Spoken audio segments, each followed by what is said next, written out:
Hello, beautiful people of God. You are welcome again to this course, right?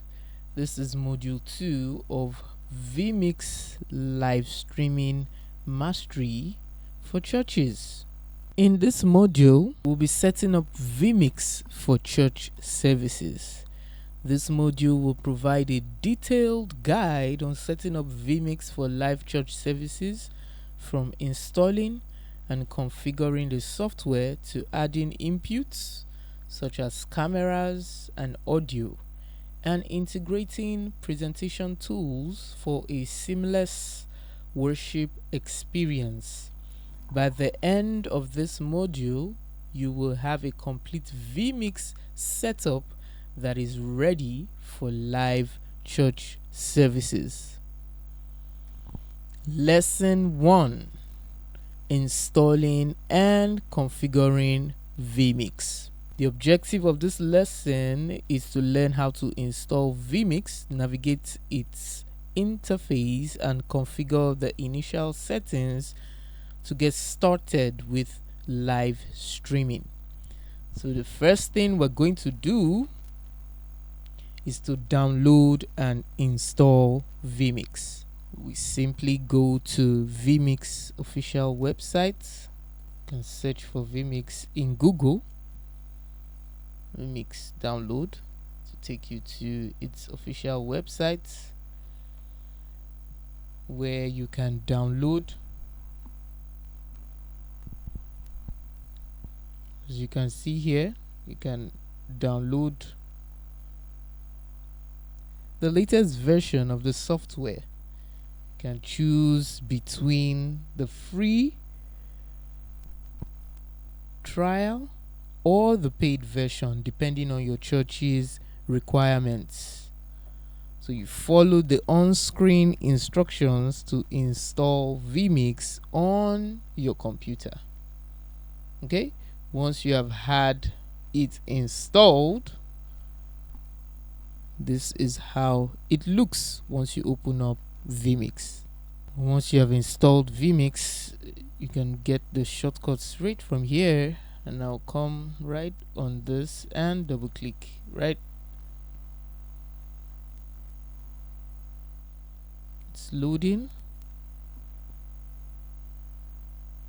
Yeah, this is how vMix looks on opening it. This is how vMix looks on opening it, right? So we're going to navigate the vMix interface right about now. Now, on this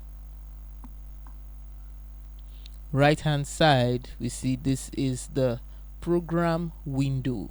Okay, this rectangle here is the program window, the live output view that shows what is being broadcasted. Okay, and on this left hand side, we see the preview window. This is the preview window. Okay, it shows the next inputs before it goes live, right? And then down here we see these two inputs here. This section is the input section, right? There'll be many more inputs as we go along. It's a place where you can add video, audio, images, and other media for the service, right? And then right at this right hand side, we have our audio mixer, right? It controls the audio levels for microphones, videos, and audio sources. Okay, and then we have output controls here. We have the stream, external, record, multi-coder, playlist, and so on, right? This would manage the live stream, recordings, and multi-streaming options. Okay, so that's how vMix looks upon opening it, right? And upon the first installation. Okay, now for the initial setup and configuration, So first of all, it's important to set up your project according to the type of service you want to broadcast, right? And configure the output resolution and frame rate depending on your camera and internet bandwidth, right? You should also test the system by running a basic broadcast. Okay? And how do you do this? So upon opening up vMix, it would usually ask you for the configuration, like how what exactly is the frame rate you would like to use, right? Upon opening vMix, upon installing vMix, I chose an output size of 720 by 480.